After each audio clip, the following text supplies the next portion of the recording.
Ok, deberíamos estar grabando en vivo y directo. Ok, vamos a entrar en tema de hoy de Palladio. Vamos a... Muy interesante. A ver, aquí estamos. Debería estar viendo en algún momento cercano la imagen. Vamos entonces con nuestro tema 7. Yo lo llamé el último clásico, Andrea Palladio del Véneto. Creo que es obvio porque es el último clásico, pero podemos hablar un poco más de eso en los próximos minutos. Esta clase es un poco diferente, igual que fue diferente también, fueron también los episodios un poco diferentes de todo. Creo que es por la misma característica de Palladio de alguna manera resaltar dentro de la corriente del manierismo o ese momento del manierismo. Y creo que eso también es lo que hace que Palladio sea como tan importante para nosotros, o un caso a revisar, un caso especial a revisar. Em, Vamos entonces, esto obviamente tuvieron que haber escuchado los episodios 8 y 9 del podcast, o sea, los últimos dos de la temporada 2. Y sería genial que se hubieran leído ya la lectura de Overshoes, que la deberían haber leído para manerismo, y la de Manuel López, que es solo de Palladio, de la 315 a la 333. Aquí también tenemos la playlist de Palladio. Tengo varias obras interesantes, o sea, casi todas las obras están ahí. Hay un par de videos interesantes. Hay unos que están resaltados en la clase, pero hay muchos más en la playlist. Y obviamente vamos a seguir con los glosarios, las fichas del mapa y los Kahoots que deberían estar a partir de este fin de semana a disposición de ustedes para que los terminen. Básicamente ya en el episodio del podcast hablo un poco sobre la tarea. Cualquier duda me preguntan. La idea es que se inspiren en esta forma de construcción o esta forma de proyección de Palladio para realizar una villa de ustedes. La sitúan mentalmente en un lugar, realizan los planos necesarios para explicarla y la memoria descriptiva, o sea, explicar un poco las intenciones de ustedes y la definición de estas intenciones en la villa. Básicamente es esto. Yo empecé desde acá porque quería un poco revisar, ya hablamos de Palladio como tratadista del siglo XVI técnicamente, lo situamos a él dentro de una línea de tratadistas, por ejemplo Sergio, que vino justo antes de él. Vimos como Jacopo Vignola también, que venía básicamente de Roma, o era un arquitecto, o sea, de esta escuela manierista, de esta escuela romana, que se esparce por el mundo en 1527. Vimos la cantidad mm, o la calidad de estos tratados que eran mucho más como los manuales. El de Palladio resalta también por sus dibujos hechos por él mismo, por ejemplo, con los materiales de construcción, la forma en que aborda varios temas, por ejemplo, de los templos, de las casas privadas, incluyendo también obras de él, obras de Bramante, algo que haría también Sergio, pero que él incluiría obras propias, y esto es interesante. Vamos entonces con el último, que es Scamozzi, que ya aparece casi en el siglo XVII, y con esto completamos realmente todo lo que habíamos visto de la trataística, y terminamos de alguna manera con el siglo XVI y cerramos este ciclo de renacimiento del siglo XV, siglo XVI, y ahora nos vamos a adentrar en otro tema completamente distinto. Entonces, cerramos de alguna manera estos dos siglos de ciudad ideal, de utopía, de revisión de los caracteres básicos de la arquitectura, de las reglas básicas de la arquitectura, y vamos a ver a qué nos llevan estas reglas básicas de arquitectura.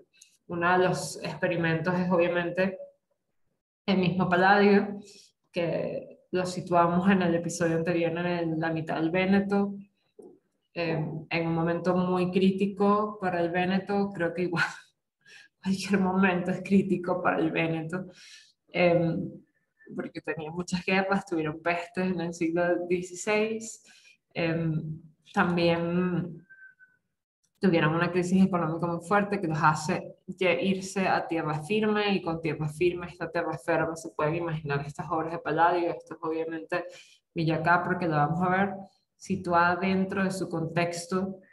Esto obviamente es Google Maps, pero está situada dentro de su contexto de agricultura, de otra forma de ver el sistema económico que tenían, una sociedad bastante oligarca, bastante cortesana, que esto genera obviamente todos estos, genera a su vez como todo este sistema de representación de la pintura, que la hace como la pintura veneciana. No hay otra pintura de este momento en este lugar que sea como la pintura veneciana, que tal vez tiene mucho más feeling de pintura del barroco que del renacimiento, y esto lo hace interesante. Y por otro lado, que esto me di cuenta que no lo dije en el episodio, tenemos una cosa que es completamente distinta, que me divierte mucho, que es que esto no se parece en absoluto a esto, no se parece en nada a la arquitectura gótica, a la arquitectura gótica renacentista del Véneto, que es donde encontramos a Palladio, ¿no? Este, son como Dr. Jekyll, Mr. Hyde, pero básicamente esto es el contexto de Palladio. Y vamos a entender a Palladio enmarcándolo en este contexto de arquitectura, en, de desarrollo local veneciano. Como habíamos hablado, el Renacimiento es importante enmarcarlo en el siglo XVI, en estos desarrollos locales, en cómo cada uno de los arquitectos empieza a desarrollar por sí mismo, a su manera, my way, así, este, su propia, o aplica las reglas del Renacimiento, pero a su propia manera.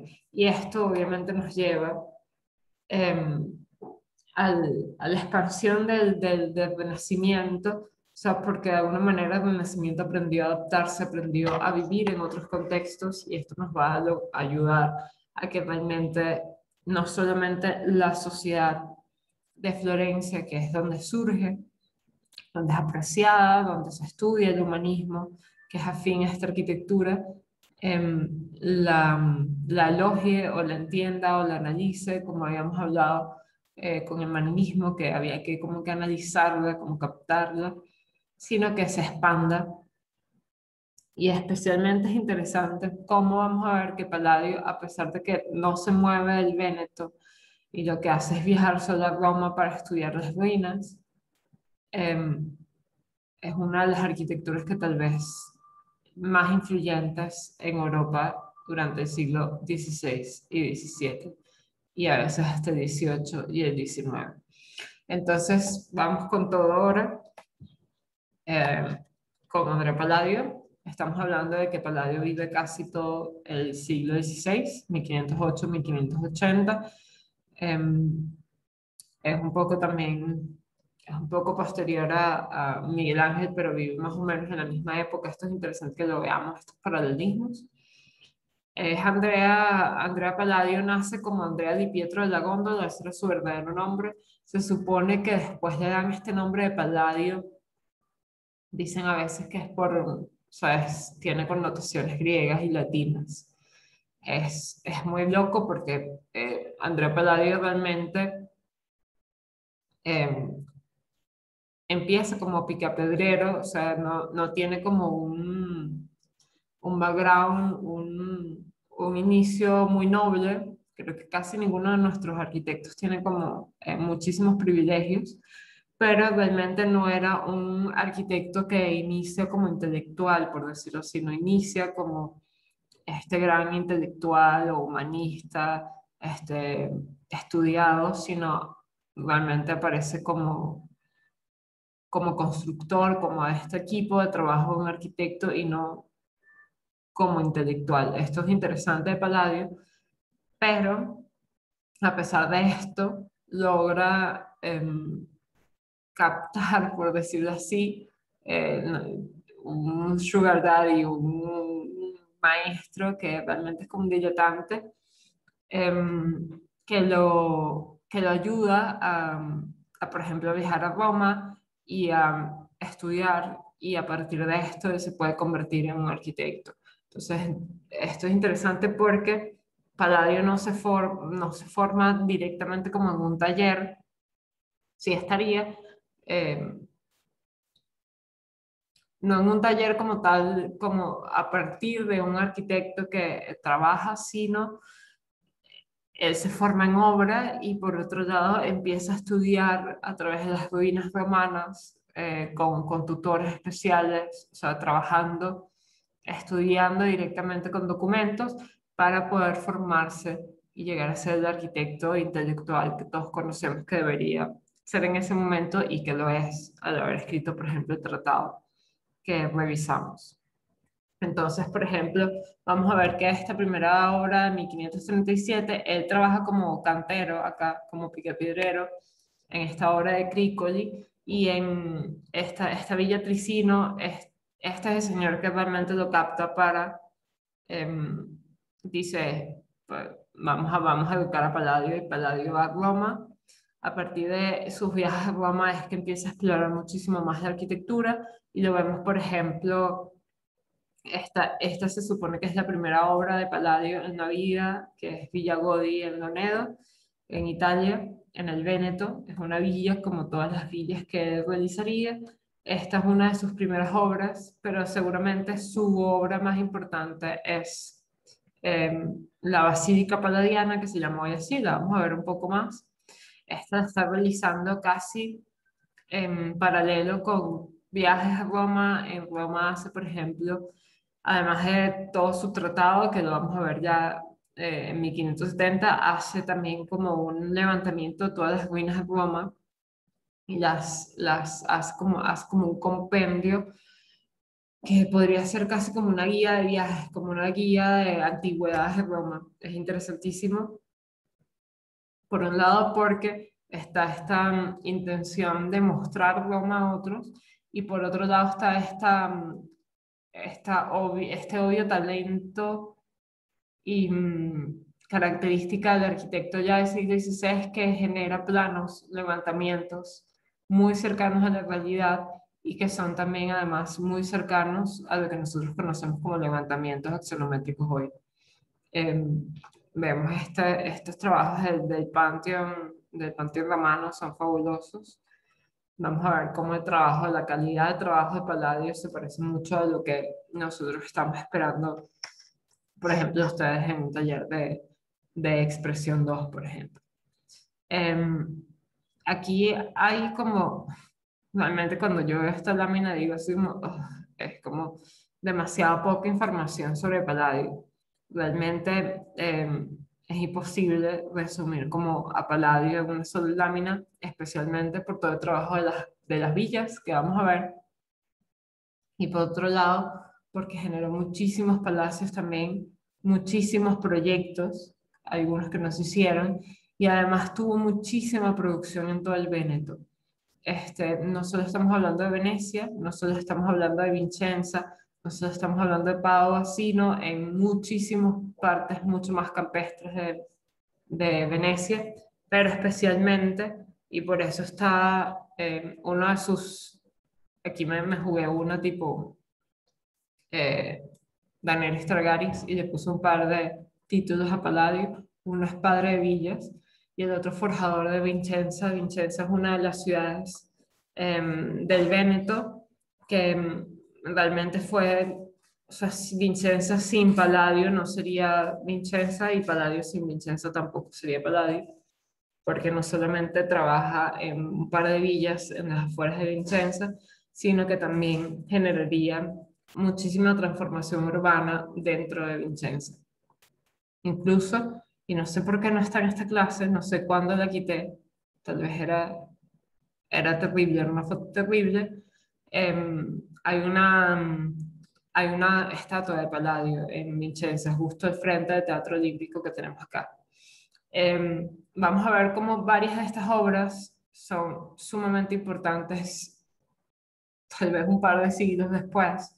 Por ejemplo, el teatro va a ser como, va a tener una influencia inmensa. Las varias iglesias de Palladio en Venecia también. Y les dejo esta acá, que tal vez es una de las más interesantes. Ah, incluso cuando, por ejemplo, así como, no sé por qué no puse esta es la logia de capitanato, incluso cuando son obras que tal vez no están completas, son como de gran influencia. Lo que hay es una campata construida, por ejemplo. Les dejo esta imagen de San Petronio y tiene un pequeño link acá que les aconsejo que hagan clic ahí.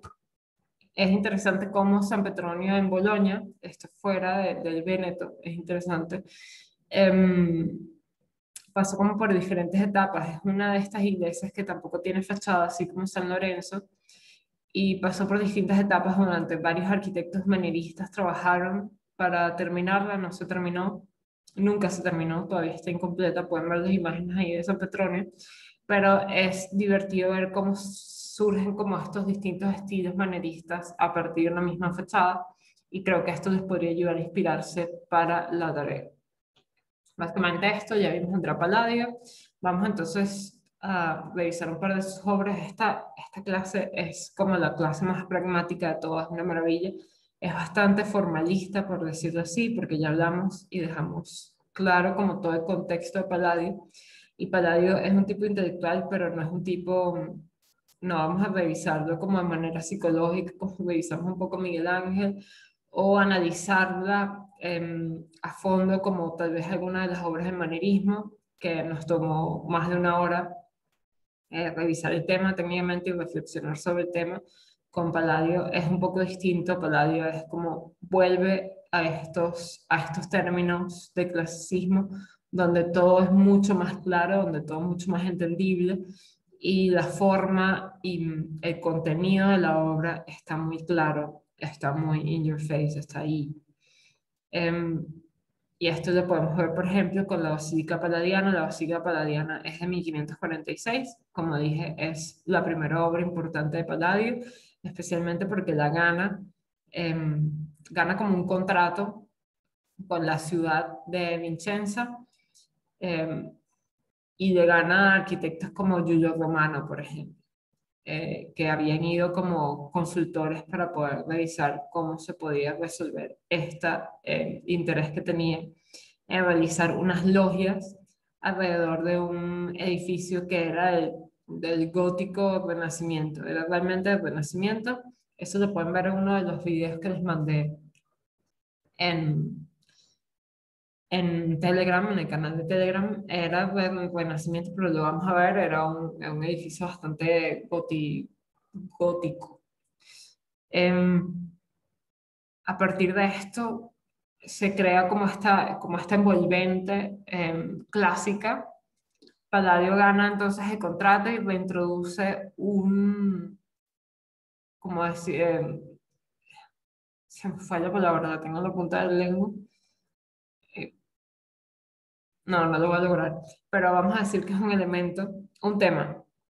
Introduce un tema, un motivo, era la palabra que estaba buscando, un motivo que se revisa en la tratadística, que es, por ejemplo, la serliana, y además tiene como principal referente la Basílica Civil Romana, y esto lo vamos a ver en la planta, cómo se parecen. Obviamente, hay muchas cosas que no, en planta baja, que no cuadran, pero es técnicamente como este sentimiento de basílica civil romana. Podemos ver en la planta también cómo resulta un envolvente y cómo funciona de alguna manera la serliana, donde hay como estos puntos mucho más fuertes, donde tenemos estas semicolumnas acá, y estas semicolumnas son como el soporte general del entablamento, o por lo menos el visual, seguramente en este caso, seguramente, muy seguramente el estructural también, y tenemos también em, la los arcos de medio punto, donde las impuestas son columnas pareadas. Que esto tienen una pequeña luz entre la semicolumna y estas columnas pareadas. Este aire de la serdiana hace que la serdiana sea como súper adaptable a distintos usos. Vamos, por ejemplo, a ver, aquí es un poco también de la perspectiva, pero vamos a ver que aquí, por ejemplo, el aire entre semicolumna y estas pequeñas columnas son distintas a una de las que están mucho más alejadas. Estas son mucho tienen mucho más aire, tienen mucho más luz, y esto hace que sea como adaptable de una manera muy, muy poco ortodoxa tal vez para el clasicismo, pero adaptable de esta manera para adaptarse como a las aberturas que ya existían de un edificio anterior. Esto es interesante porque genera mucha flexibilidad, reintroduciendo un tema que es muy, muy clásico, muy romano, y además es un tema de la serrana que genera como una estética específica y se mueve con proporciones muy interesantes para también un edificio gótico. Esto lo vemos acá, cómo vamos de un sistema de bóvedas distinto a un arco de medio punto y funciona perfectamente. Esta es técnicamente la Basílica Palladiana. Aquí hay un par de videos que nos muestran como distintos ángulos y son interesantes también. Vamos entonces con el Palazzo Tiene. El Palazzo Tiene lo dejo acá porque es un caso súper interesante, porque es como lo mejor de los dos mundos. Es un proyecto realmente de Giulio Romano, pero que em, él es ejecutado por Palladio, que como dije está como empezando. Vamos a ver que es de 1542, es justo anterior de la Basílica Palladiana. Realmente lo completa mucho después. Se hace para los mecenas, bueno, para los clientes tiene, que son dos hermanos de mucho poder adquisitivo, son condes incluso, em, en Vincenza también. Vamos a ver que esta señora Torre que está acá es la misma señora Torre que está acá. Está muy cerca. Es un palacio que ahorita no está abierto realmente al público, eso es interesante, pero nos muestra otra vez una reconstrucción de un edificio gótico renacentista. En el Véneto existe esa conjunción de ambas cosas, y hay una cierta dualidad en la fachada que se transmite también al patio. El patio es realmente, vamos a ver por qué realmente el palacio es el Renacimiento, porque vamos a ver que ya existía como una conformación de planta muy Renacimiento, que lo que hace es reforzarse con el trabajo que hacen o que proyecta Giulio Romano y que ejecuta Palladio para el patio y para el frente. Es marcadamente clásico, pero tiene distintos temas que podemos identificar un poco más manieristas, especialmente todo ese trabajo de la dualidad entre ópera de mano y ópera de natura, con todo este almohadillado que tenemos acá, almohadillado incluso en las impostas de los frontones, que es algo que sucede también en el Palazzo Te. Y, por ejemplo, este atrio de entrada es muy parecido al del Palazzo Te. Incluso también, por ejemplo, otra vez introduce el almohadillado, como si estuviéramos también trabajando como un arco con sillares de piedra, que es algo que no necesariamente es así. Acá parece mucho más natural, es interesantísimo, y todo este trabajo se transforma también en el interior y nos da como una cierta debilidad en el patio, pero que es muy, muy marcada especialmente por la materialidad. Ya no estamos hablando, por ejemplo, de los patios de Bramante, donde la materialidad era la misma, pero a pesar de que hablaban distintos lenguajes, otra vez, pues vemos acá, este patio sí no es como el del Palazzo Te, que cada fachada habla su idioma, pero aquí vemos que cada piso habla su idioma y parece que se entendieron un poco, pero no tanto. Vamos entonces con tal vez, esto se veía mucho mejor cuando lo vi, esta lámina. Básicamente, nos adentramos como en la parte mucho más productiva de Palladio, que esto, vamos a ver que esto, por ejemplo, de 1542 a 1559, él proyectaría villas hasta su muerte, hasta 1580, técnicamente, y tendría muchísimas villas. Esto lo vemos, por ejemplo, en la imagen central, que tenía que ir a Jury porque sí, y por eso es que se ve terrible, pero la idea es que se entienda que todo este terreno del Véneto se pobló, se transformó a partir de esta crisis económica que los hizo irse al campo y trabajarlo, y por eso esta oligarquía que estaba yendo entonces a trabajar de las rentas agrícolas necesitaba entonces ciertas comodidades, pero también tenía ciertas necesidades prácticas que cubrir, y esto lo hacen las villas de Palladio. Entonces vamos a ver que las villas de Palladio tienen como una doble personalidad que es interesante y que es importantísima para poder entender su obra. Vamos a ver también que esto es Venecia, que es esta laguna que está acá, y toda la obra de Villas de Palladio está hacia tierra firme. Vamos a ver también cómo Palladio de alguna manera tiene, y esto se lo pueden preguntar ustedes acá, este, qué cosas identifican que pareciera que se repiten en todas las villas, sienten que hay cosas que se repiten. Esta respuesta debería ser sí, deberían aprender que hay distintos motivos que se repiten en toda la obra de Palladio en las villas. Por ejemplo, hay uno muy obvio que es el uso de los frontones, que los habíamos utilizado solamente hasta ahora, eh, con el ejemplo del señor Alberti en iglesias, y ahora lo vamos a ver en casas privadas. Vamos a ver también que muchas o la mayoría de estas villas, de las que vemos acá, no es un solo elemento central, sino que está acompañado de varias alas o de varias em, edificaciones que parecen anexas, adjuntas, que apoyan los usos de la edificación central. Por ejemplo, esto lo vemos con la villa Tiene bastante claramente. Vemos que hay una jerarquía básica y que hay otro trabajo que no estamos viendo, no estamos muy seguros de qué es, pero pareciera que no es el núcleo central de la villa, en la Villa Emo, que es una villa fabulosa por estos trabajos de específicamente estos edificios adjuntos que apoyan. Por ejemplo, en la Villa Pisani de Bañolo también lo vamos a, no, perdón, la Villa Cornada 1552 también vemos que hay como una especie de trabajo de jerarquía, incluso se ve en planta.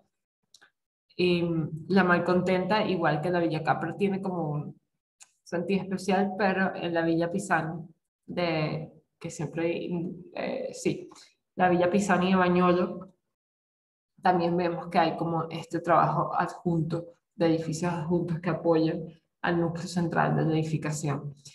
¿Se pueden imaginar para qué es esto? Si estamos hablando de que son villas de campo, o sea, que villas de trabajo agrícola, sí, son para usos relacionados con la agricultura. Muchas veces son graneros, por ejemplo, en Villa Emo son graneros, algunos son también caballerizas, hay otras que son solamente almacenes de estas mercancías, de lo que se necesite para el trabajo de campo, y obviamente tienen la residencia como núcleo principal. Como son unas residencias y como son villas para gente rica, obviamente tienen otro tipo de habitaciones, no solamente de uso, sino también de recreación. Vamos a ver también que es interesante si nosotros pudiéramos como hacer como una línea de tiempo entre las villas. Si vemos, por ejemplo, la villa Pisani al inicio, que es esta de 1542, contra la villa Malcontenta de 1557, vamos a ver que hay una especie de desarrollo o de trabajo de detalles la arquitectura de Palladio, posiblemente sea porque él, por su estudio de las ruinas, estamos hablando que en 1542 tenía ya nada más 2 años de haber ido a Roma. En 1557 había ido muchas veces y se había quedado bastante tiempo en Roma, habiendo sido también, le habían encomendado también las ruinas de Roma por un tiempo. Entonces vamos a ver cómo está este trabajo arqueológico y cómo impacta también en su obra. Pero esto no le impide que de alguna manera tenga como un sentido experimental en cómo articular, en cómo incluir este tipo de motivos romanos clásicos en sus obras. Entonces hay como una cierta flexibilidad ahí que es importantísima en Palladio. Esta flexibilidad también la vemos y esto por eso Tafuri también la llamaba como una de las mejores síntesis de la arquitectura del Véneto, porque no está trabajando eh, solamente como el desarrollo de motivos, sino que Palladio, por decirlo así, logra como crear categorías, lograr como sus propios sistemas, sus propias reglas, que le permiten hacer todo un tipo de combinaciones y lo permiten de alguna manera crear. Con Palladio se puede ver mucho el trabajo de las tipologías que habíamos hablado en un principio, como la tipología de villa, siendo siempre una villa campestre, por decirlo así. Esta villa se puede ir transformando a partir de esta misma tipología en distintas configuraciones reales, en distintas construcciones. Yo hago así aquí en esta lámina como un pequeño análisis según las tres valores de Vitruvio, que tal vez, que también era uno de los, por decirlo así, de los héroes de Palladio, y vamos a ver cómo cada uno de estos aspectos responde a un valor o a una característica de las villas de Palladio en general. Aquí no, yo no voy a hablar como de especificidad, sino un poco más genérico, mucho más que en la lámina anterior. Entonces, por ejemplo, vamos a ver que en el punto de utilitas, en el punto de la utilidad de la obra, vamos a ver que todas responden a las necesidades de una residencia, de una villa campestre, como lo hablamos anteriormente, y las plantas responden a una cierta utilidad de la obra. Esto lo vamos a ver también apoyado con el valor de las firmitas, que vamos a ver que hay una serie siempre, hay una serie de ejes. Hay, por ejemplo, ejes de simetría. Pueden hacer el trabajo mental, que yo puedo hacerlo tal vez con unas por acá. Vamos a ver que en todas hay trabajos, bueno, el eje de simetría no debería ir casi por ahí, pero ustedes me entienden.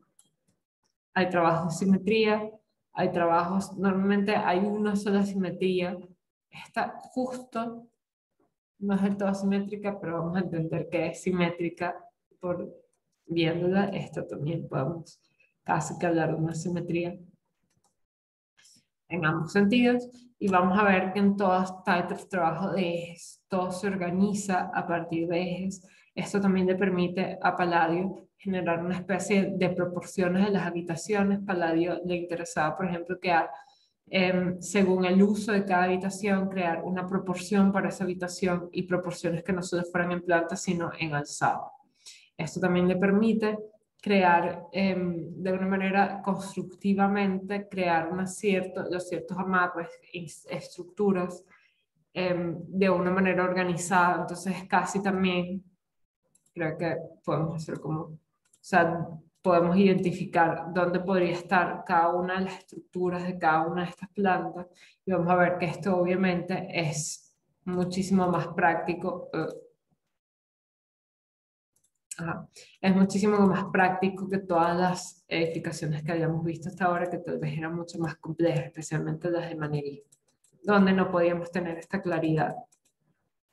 Que incluso es que sí, esto que les estoy mostrando son unos análisis de Bitcover de mucho, mucho después, y que obviamente están simplificados, pero tienen este mismo, o sea, si podríamos hablar de una planta de Palladio, dibujada por Palladio como esta, podríamos ver también las mismas cosas que estamos viendo en estos análisis. Por ejemplo, la simetría, por ejemplo, identificar cuáles son como los puntos álgidos estructuralmente, que no debería ser, olviden esto, olviden esto, ok.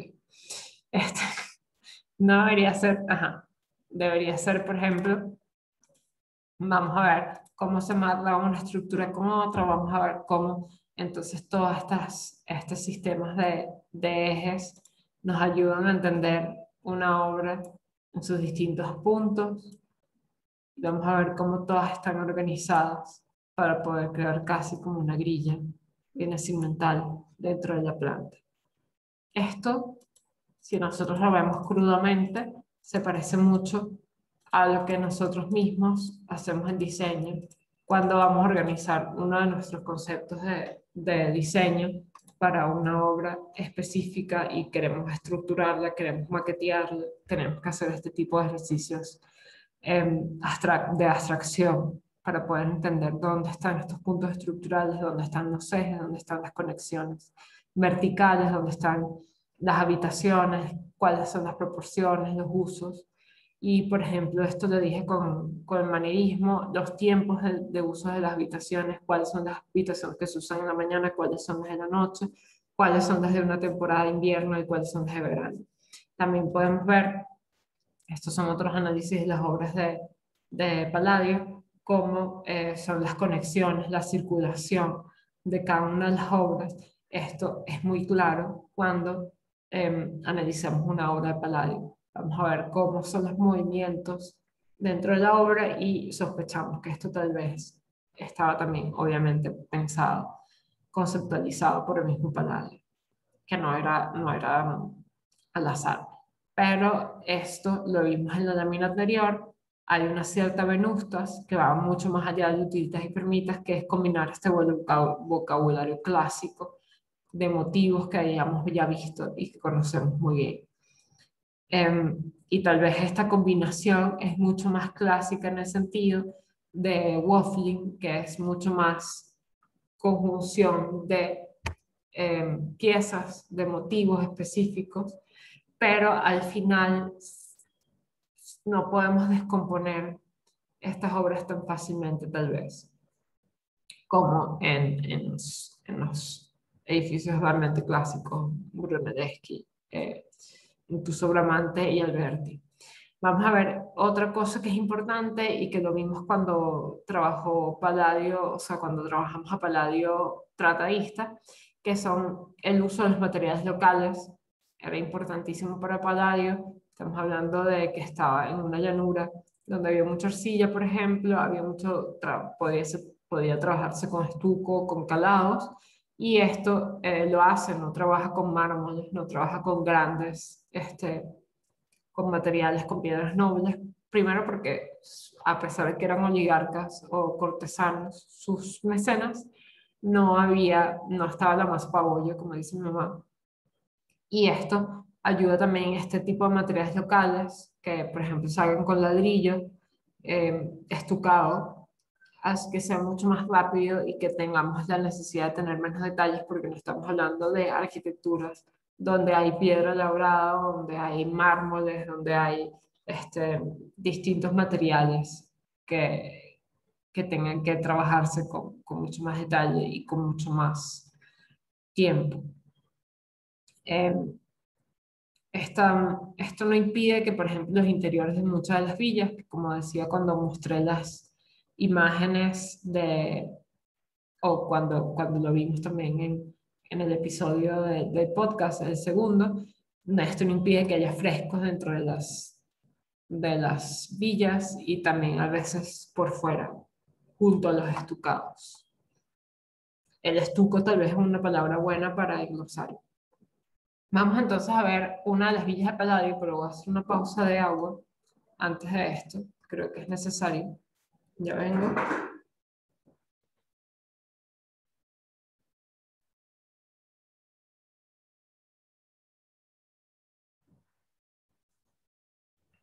Ok, aquí estoy.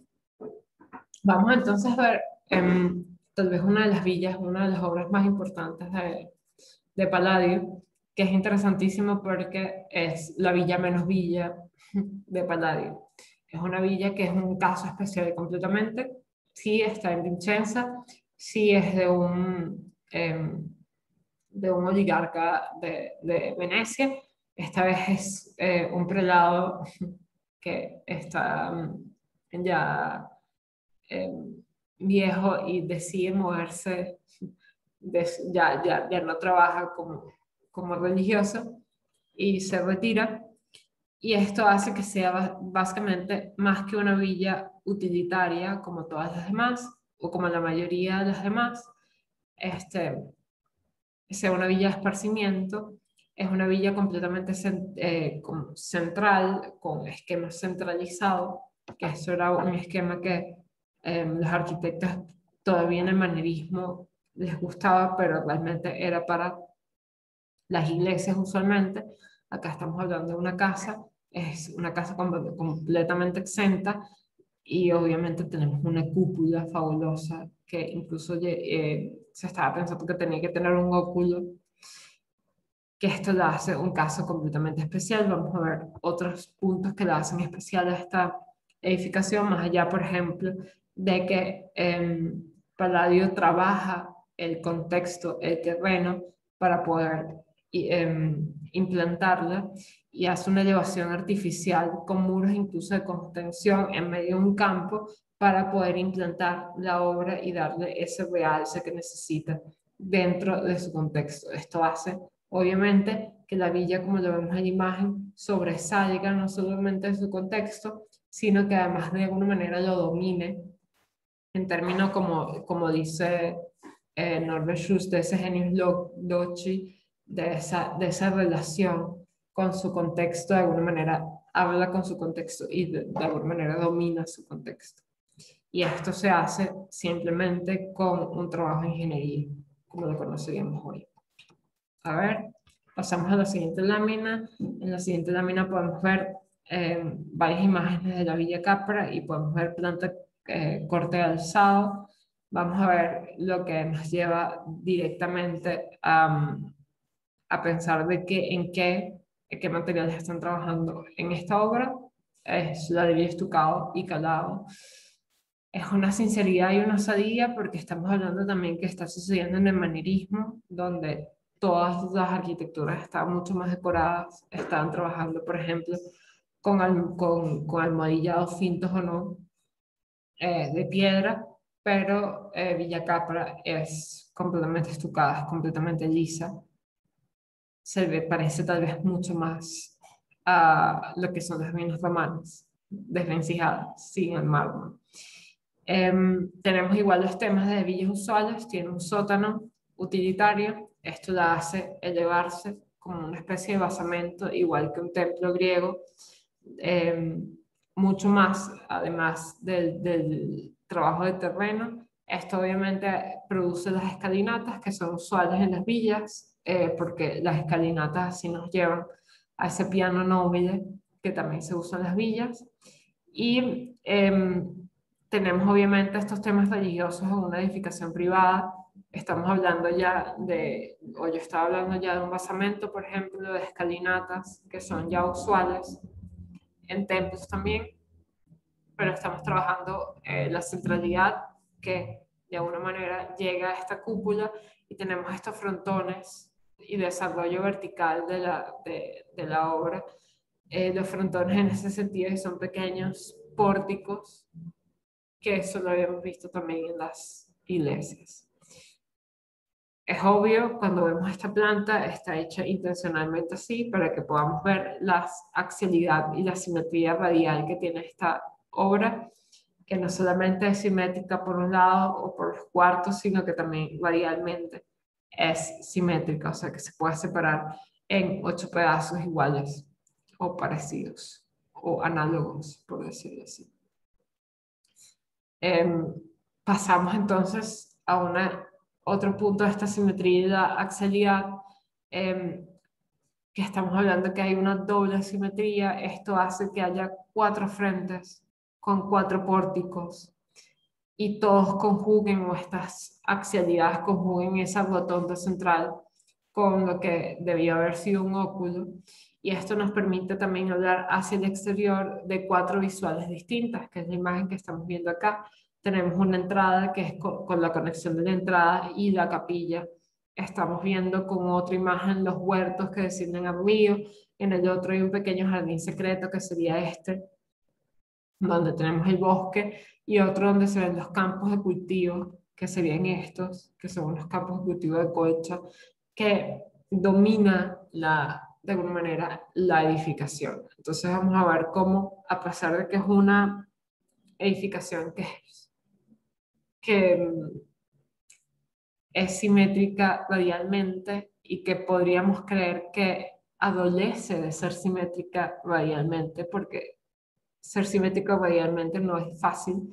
Eso significa que tienes cuatro lados iguales, cuatro fachadas iguales, no tienes un fondo, no tienes un frente, pero está implantada, está pensada para que estos frentes, a pesar de que sean iguales, sean distintos porque responden a distintas condiciones.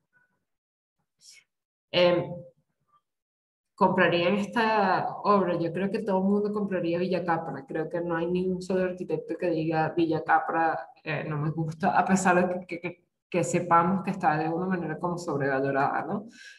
Pero es interesante cómo Villa Capra es como esa síntesis de Palladio, en entender a Palladio como el señor que trabaja plantas, que trabaja alzados en un sentido muy organizado y que además tiene esta síntesis de trabajo de motivos clásicos, que no solamente que estábamos acostumbrados a ver, pero ahora los vamos a ver en otros contextos, en otras edificaciones. Esto pasa también con el Palacio Chiricati.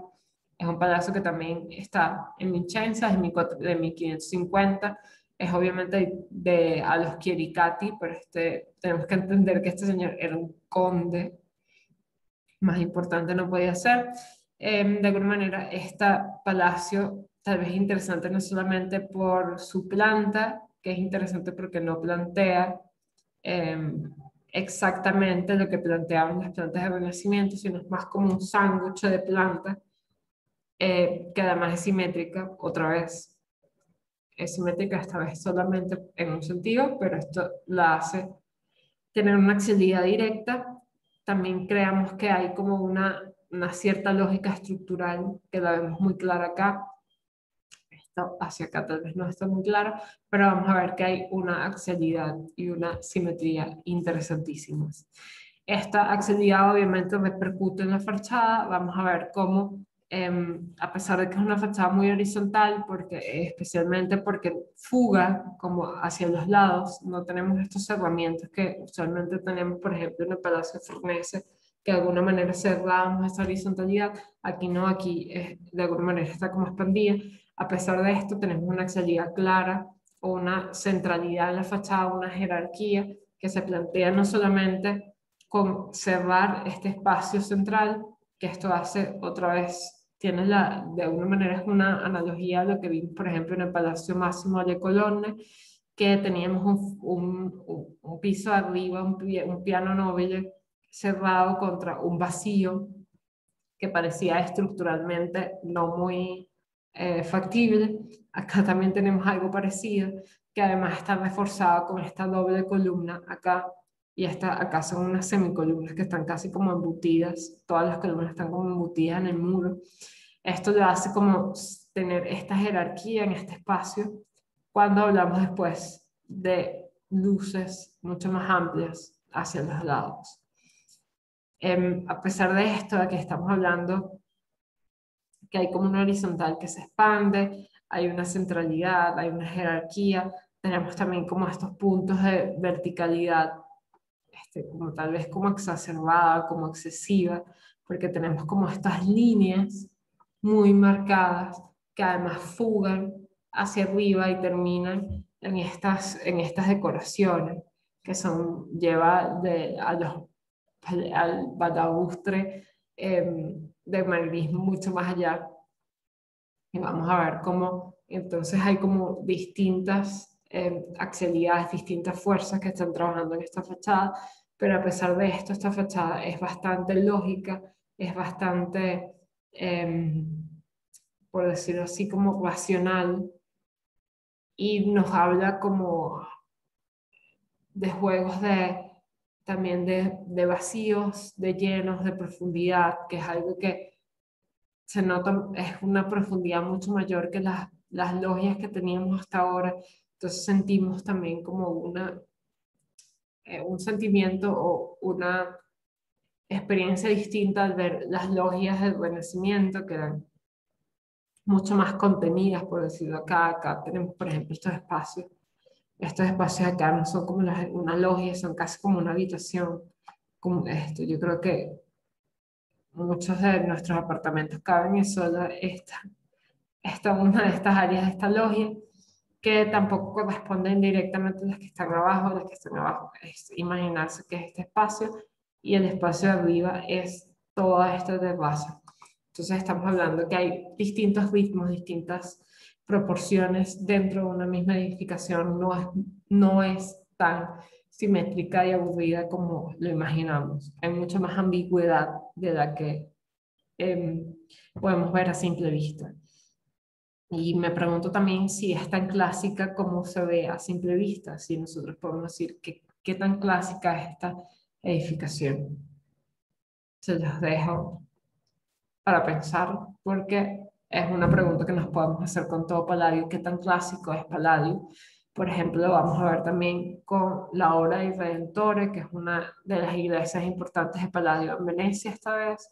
Es 1576, se hace en el marco de la peste, de la que se salva luego Venecia. Vamos a ver que hay unas similitudes con algunos otros esquemas de planta que habíamos visto ya en el Renacimiento, por ejemplo, con San Andrea anteriormente y también con el Gesù, que la vimos en la última clase. Tenemos, por ejemplo, la gran nave, que obviamente es para albergar muchísimos fieles. Ellos no creían en el aislamiento social. Grandes naves con capillas laterales. Esta vez las capillas tienen distintas proporciones, pero más o menos el juego de muro contra vacío es parecido al de San Andreas, al de Jesús. Tenemos una especie de... Vamos a sacar esto.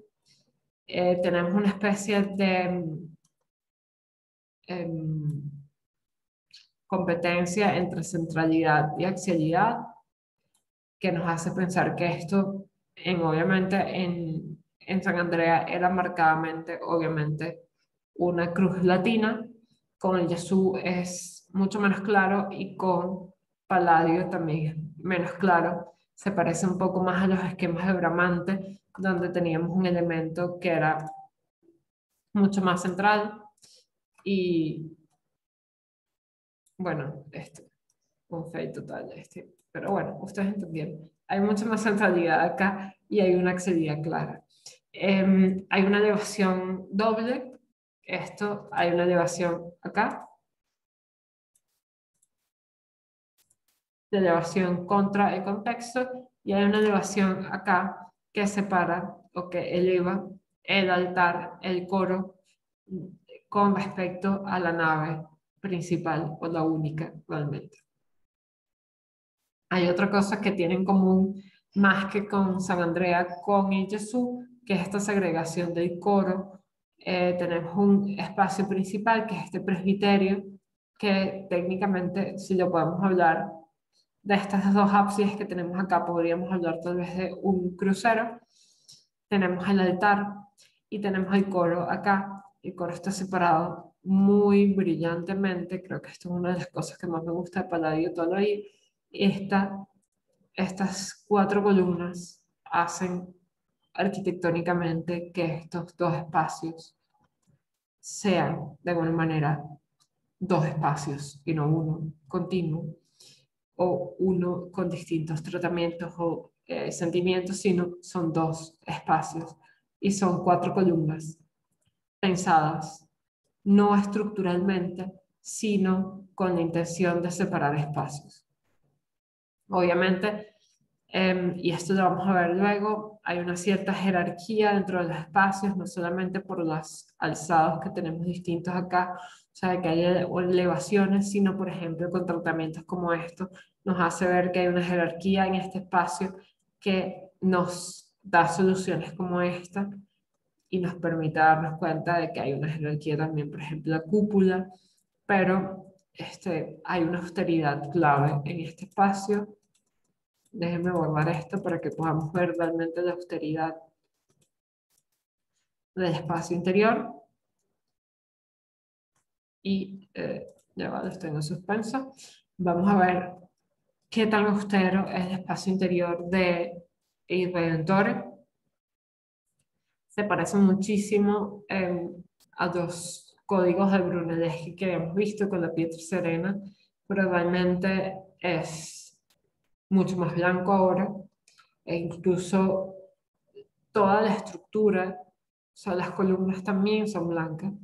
Esto hace que obviamente sea un espacio mucho más iluminado que los que habíamos visto hasta ahora, con una iluminación un poco más homogénea, más clásica y sencillamente mucho más iluminada que todas las iglesias que habíamos visto hasta ahora. Esto también hay como una cierta unidad dentro de todo el espacio.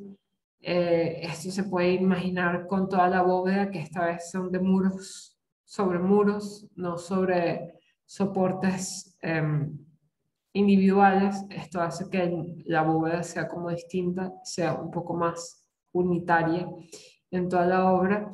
Hay una continuidad del muro también, en vez de ser columnas exentas, son semicolumnas, están imbuidas en el muro, y de alguna manera este muro se convierte en este espacio permeable con estas 4 columnas. Vemos qué maravilloso es esta solución de estas 4 columnas.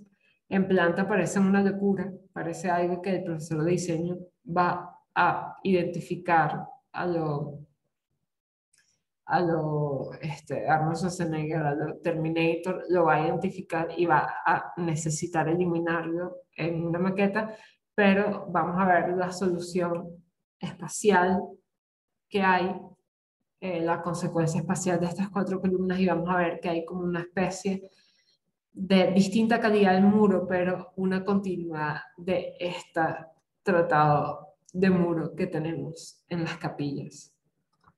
Vamos a ver, obviamente hay una esencia de ornamentos que hace que estos trabajos del muro sean mucho más claros, que haya una especie de ritmo que lo habíamos visto ya, por ejemplo, en San Andrea, entre que los espacios vacíos y los espacios llenos, por ejemplo, con hornacinas. Y hay un oso de un orden gigante y uno menor. El orden gigante es claramente identificable. El orden menor lo vamos a ver solo con las impostas a través de pilares de los arcos de medio punto de las capillas. Es interesantísimo también cómo este orden gigante es ahora el orden que maneja toda la situación. Yo me quedo con esta imagen, no sé por qué me gusta más. Acá vemos el ritmo, pero vamos a ver cómo el orden gigante es en donde recae ahora como toda la importancia, y no en el orden menor, que era como solía recaer antes en Brunelleschi, por ejemplo, que era el orden que manejaba casi toda la situación y el orden gigante solo apoyaba. Ahora vamos a ver cómo el orden gigante pasa a primer plano. Creo que esto es como todo lo que hay que explicar por el Iglesia del Redentor. Yo me pregunto, y como una reflexión para ustedes, ¿qué sienten cuando van a este espacio? Eh, ¿Cuáles son estas soluciones que a ustedes les parecen tan interesantes? Tal vez les parece tan interesante esta de las 4 columnas, o le parece, por ejemplo, el entablamento continuo, distinto, eh, interesante, unitario, jerárquico, no sé. Vamos entonces a ver la fachada. La fachada, ok. La fachada tal vez es otro de los puntos también más interesantes y redentores.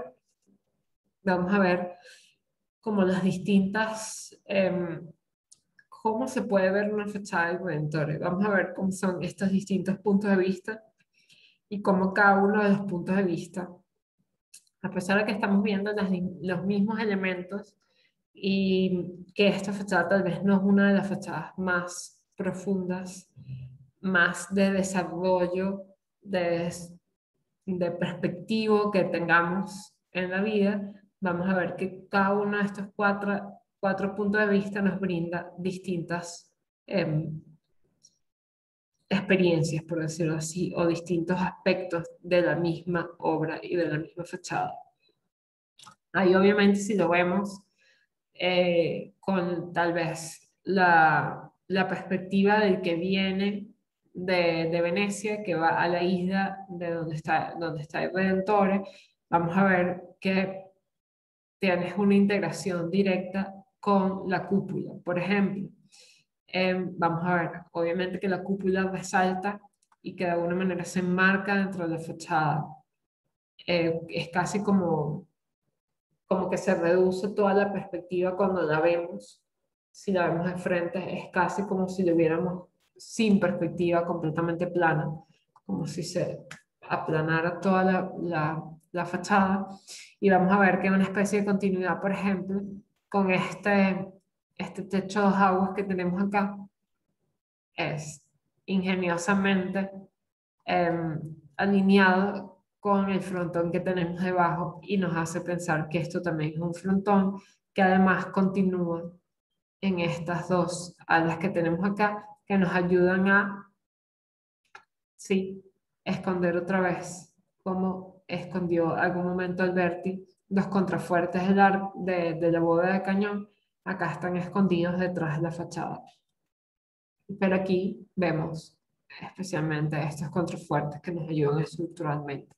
Entonces, como dos elementos que no tienen nada que ver con la fachada nos ayudan a entender o a construir esta fachada, que sí, cuando la vemos hacia acá, está como un poco incompleta porque no tenemos el desarrollo de que realmente no es me equivoqué al decir que era un techo de dos aguas, es a cuatro, porque esto también tiene una inclinación.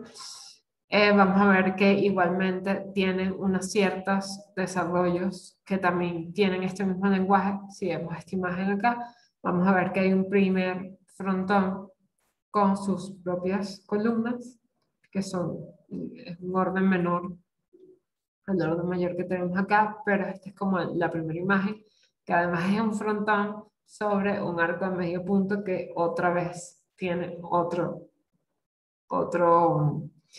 eh, orden, pilastras, que es un orden, estoy sospechando que es un dórico, esto parece un corintio y esto parece un compuesto.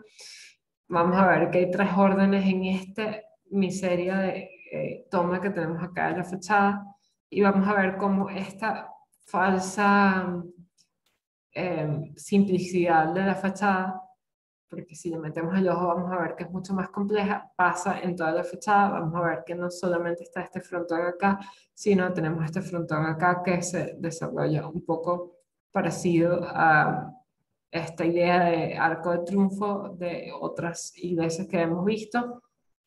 Vamos a ver que hay otro, o se intuye que hay otro frontón que está detrás, que también tiene su propio orden, que esta vez está sobre un plinto para salvar la parte del basamento de esta elevación de las escalinatas.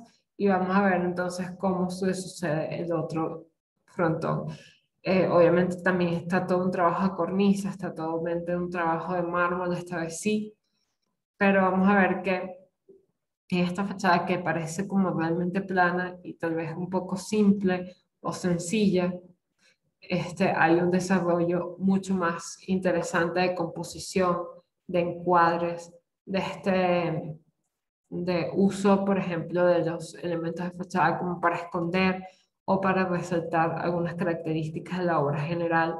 Y es casi como una superposición de fachadas que si lo vemos acá es muy claro y acá si lo vemos entendemos porque de alguna manera se superponen estas fachadas como para ayudarnos a crear una profundidad que no existe ni siquiera realmente. De nuevo, estamos hablando de que esta fachada igual nos dice que el interior es mucho más austero, mucho más blanco, mucho menos ornamentado que lo que estamos acostumbrados, pero a pesar de esto vamos a entender que el interior es bastante complejo, igual que el exterior. si nosotros comparamos tal vez esta fachada o este desarrollo con los desarrollos de las villas, sentimos que no hay mucha diferencia más allá, por ejemplo, en materialidad o tal vez de uso de estos mismos elementos, pero los elementos son los mismos. Este, hay, hay como esta intención de una fidelidad arqueológica que marco acá, que es clara en todas las obras de Palladio, pero también vamos a entender que en Palladio no solamente está esta fidelidad, sino que los elementos esta vez son exactamente los mismos. No estamos hablando de que hay como una diferenciación entre la síntesis que yo hago para una iglesia y la síntesis que yo hago para una fachada de una casa. Yo puedo hacer esta misma síntesis en distintos elementos. Es como una decisión propia eh, de un arquitecto en manierismo, porque sabemos que un arquitecto en manierismo resuelve cada ejemplo, cada caso por sí solo. Cada caso va a tener una respuesta específica porque el arquitecto en manierismo entiende los distintos contextos, entiende las distintas tradiciones, entiende los distintos usos de las edificaciones, pero vamos a ver que a pesar de esto, Palladio decide crear un lenguaje común para él, un lenguaje, una base y unas reglas claves que le van a ayudar a resolver estos problemas mucho más sencillamente, y esto obviamente le va a ayudar a desarrollar tantas villas y tantas edificaciones en estos 72 años de vida. Entonces, vamos a ver por qué se le llama mucho la palabra síntesis y se le pregunta si es clásico o no. ¿Es clásico o no es clásico? Si vemos, por ejemplo, esta última obra que es el Tempietto de Macer, el Tempietto de la Villa Bárbaro, está dentro del terreno de la villa que vemos abajo, esta villa, y esto nos va a servir como para entender cuál es el contexto de toda esa ornamentación que vemos. Vamos a ver que acá la villa y el tempieto, el templo, esta iglesia, esta capilla, tienen una misma forma expresiva, unas mismas, obviamente coinciden también en elementos, y esto lo hace entender que es Palladio. Esto es Palladio. Obviamente en la capilla, que se las traigo especialmente porque hay unas obvias referencias arqueológicas que nos parecen súper interesantes. Obviamente está la relación con el Pantheon, y es casi como que el Pantheon que después se copiaría Bernini, copien esto. Hay una clara identificación con el Pantheon, pero también, por ejemplo, con el templo de Rómulo. Googleen este templo, es interesante ver como el desarrollo y la comparación. Vamos a ver que hay como unas, incluso más síntesis de lo que es un templo de central con una cruz griega. Vamos a ver que esta super cúpula ocupa todo el espacio interior. No vamos a ver que no es una cúpula que tal vez está inscrita, sino que la cúpula es del mismo espacio, o sea, la cúpula genera el espacio interno y entonces genera toda esta parte estructural que necesitamos, que nos ayuda a entender, y tiene todo el mismo desarrollo del pórtico frontal, por ejemplo, del Panteón. De nuevo, hay una especie de fachada sucesiva de cómo, si vemos de frente, esta edificación es casi como que nos habla de una superposición de distintos elementos, pero entendidos como un todo. Entonces, por eso es tan difícil entender a Palladio con las mismas herramientas también de los clásicos, por ejemplo, em, de la multiplicidad. O sea, no podemos ya, a pesar de que sabemos que son elementos que se suman, hay una unidad relativa a ellos, y esto lo une a Palladio con el manierismo o con el sentimiento del manierismo de que ya nada sobra ni basta, sino todo está pensado para una unidad de esa obra. Y ya no podemos de alguna manera sacar tan fácil estos mismos elementos que hemos visto ya durante tanto tiempo. Esta sería una de las últimas obras de Palladio, conjunto con el Teatro Olímpico. Siento que les mentí, les dije que era la última obra, pero el Teatro Olímpico siempre será el último.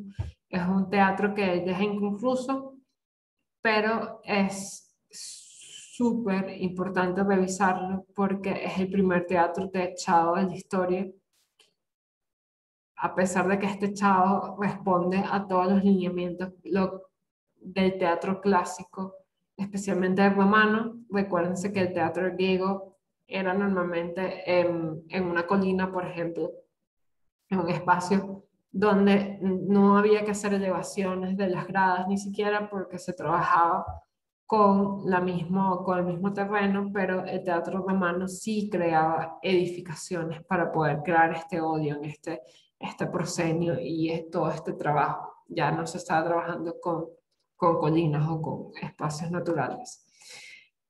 De alguna manera, entonces, Palladio retoma esta intencionalidad de teatro romano y crea un teatro completamente techado. Este teatro sobrevive hasta hoy de esta manera y funciona como teatro. Es hermoso. No entré nunca, pero me parece que es hermoso.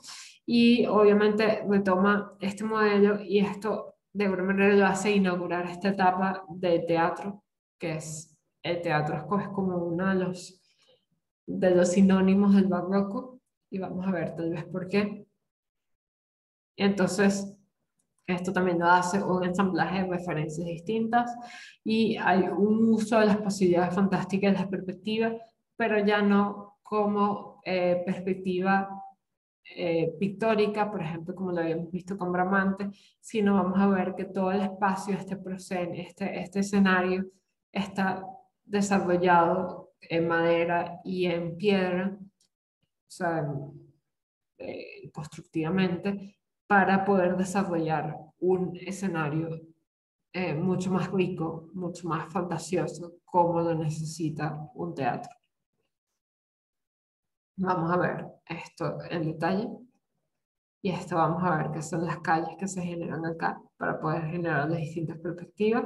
Vamos a ver que este fondo no se mueve, pues es completamente construido, igual que estas especies de calles que vemos acá. Incluso el cielo está considerado dentro de esta obra. Esta obra es obviamente una de las referencias claves, por ejemplo, de teatro Scamozzi en Sabbioneta, en Mantua, que fue uno de los que vimos al principio. El video este es interesantísimo porque lo vamos a ver desde afuera hacia adentro. Les recomiendo también el video de Redentor, está súper chévere, estos dos que tengo. Y con este cierre interesante del teatro de Palladio como uno de los máximos influyentes hacia el futuro, vamos a ver que Palladio influye en muchas maneras, incluso hasta lo que ustedes verán en Historia 4. Hay una definitiva difusión de clasicismo con Palladio. De alguna manera es posible que sea por esta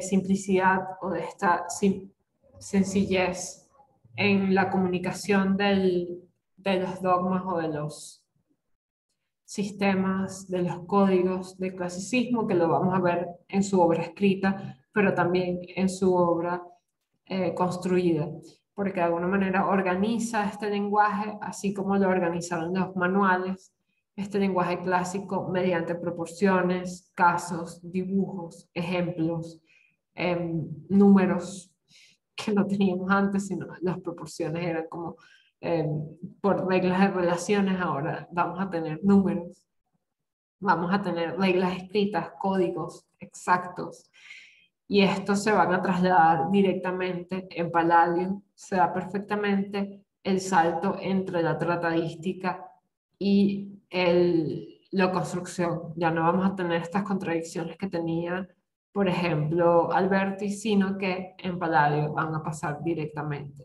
Esto lo hace de una manera más universal, tal vez, mucho más clásico de los otros desarrollos de manierismo, porque a pesar de lo que de su desarrollo que es muy local, que es muy del Véneto, Palladio se convierte en un éxito europeo, porque brinda esa alternativa mucho más austera, con esquemas más claros.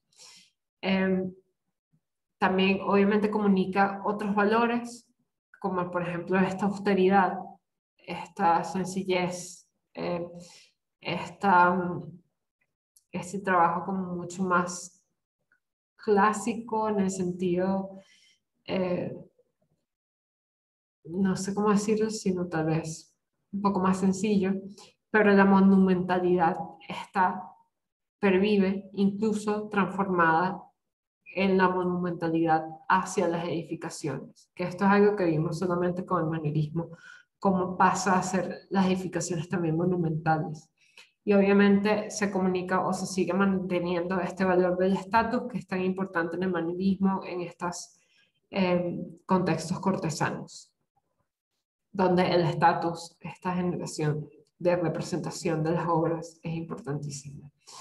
Y con este último punto, con la difusión definitiva en Europa del lenguaje clásico o del lenguaje del clasicismo, vamos entonces hacia ese barroco, hacia ese neoclasicismo que van a ver en Historia 4, que muchos le llaman a una corriente específica de este neoclasicismo, de este desarrollo que se da a partir del siglo XVII y pasaría al siglo XVIII-XIX, como palladianismo. Esto se enmarca especialmente en los países anglosajones, o sea, Inglaterra y el reino, y los otros tres reinos, los otros dos, técnicamente, porque son dos reinos de Irlanda. Este palladianismo se engloba en Inglaterra y luego con la conquista o con la colonización de América pasó también a Estados Unidos y, por ejemplo, vamos a ver dos casas acá, una es de 1729, que es de Inigo Jones. A Inigo Jones lo vamos a ver en el barroco. Vamos a ver que esta casa Chiswick es muy parecida a la Villa Capra. Es una síntesis muy parecida también a la casa de Jefferson en Monticello de 1769. Y vamos a ver que esta transmisión de los valores constructivos de Palladio, tal vez por ejemplo de los materiales, vamos a ver cómo se transmite mucho más, tal vez, que todos estos, que los desarrollos, por ejemplo, el manierismo, que fueron mucho más locales y específicos. Y por eso vamos al meme del día, donde tenemos a Oprah eufórica gritando que todos vamos a obtener Palladio. No sé si saben, Oprah siempre regala muchísimas cosas en su, igual que Ellen, regalan un montón de cosas a toda la audiencia y todos vamos a tener eso, todos vamos a obtener Palladio, pero en inglés también hay un juego de palabras cuando tú dices you get, no solamente vas a obtener, sino que también entiendes a Palladio y básicamente es algo que es importantísimo en Palladio, que todos los arquitectos entendemos a Palladio, no hay forma de no entenderlo porque sus reglas, sus intenciones son muy claras y todos vamos entonces al final a tener a Palladio como uno de los referentes. Yo, por ejemplo, esto es sumamente personal, Palladio para mí era como, no, Palladio, no de nuevo, no me gusta, no lo soporto. Cuando logré entenderlo un poco, o sea, como entenderlo, ir a una obra de Palladio y verla de cerca, dije, ok, le voy a dar una segunda oportunidad y dando esta clase siempre me llama la atención cómo me entero de como nuevas cosas de Palladio, a pesar de que sí, es muy sencillo. Entonces, con esta lámina terminamos con ópera eufórica y técnicamente terminamos ya la unidad 2. Lo que hay que hacer es ya carpintería. Vamos a ir cerrando de alguna manera ya esta unidad. Les estaré informando como todos los detalles de la investigación perdón, es que es una investigación de la examen 2 para cerrar esto, que nos va a llevar un poco más al trabajo del lenguaje, de la crítica y del análisis de textos en esta etapa. Y vamos entonces con este sentimiento de que todos entendemos a Palladio a la unidad del barroco. Y nos vamos a ver próximamente. Y creo que esta tal vez es la clase más, tal vez no sencilla, pero tal vez más clara de todos. Y tal vez la más difícil de entender.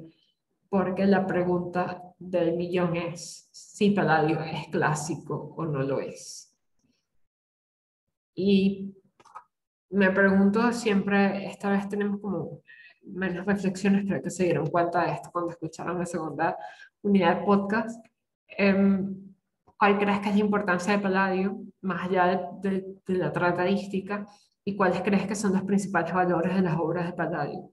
¿Qué crees que es lo que principalmente transmite esta obra y qué crees que podría ser de alguna manera, entre comillas, replicable, que podrías tomar de la obra de Palladio y no necesariamente replicar literalmente, vamos a hacer frontones, sino adaptarlo a eh, nuestro sistema de valores contemporáneos? ¿Crees que podría ser interesante? Por ejemplo, tal vez la adaptación de los materiales locales o no lo sé, no lo sabes tú. Me vas a decir qué cosas que no conocías también de Palladio o si conocías a Palladio y ahora lo ves distinto. Esto es básicamente el cierre ahora. Con la reflexión, espero sus comentarios en YouTube.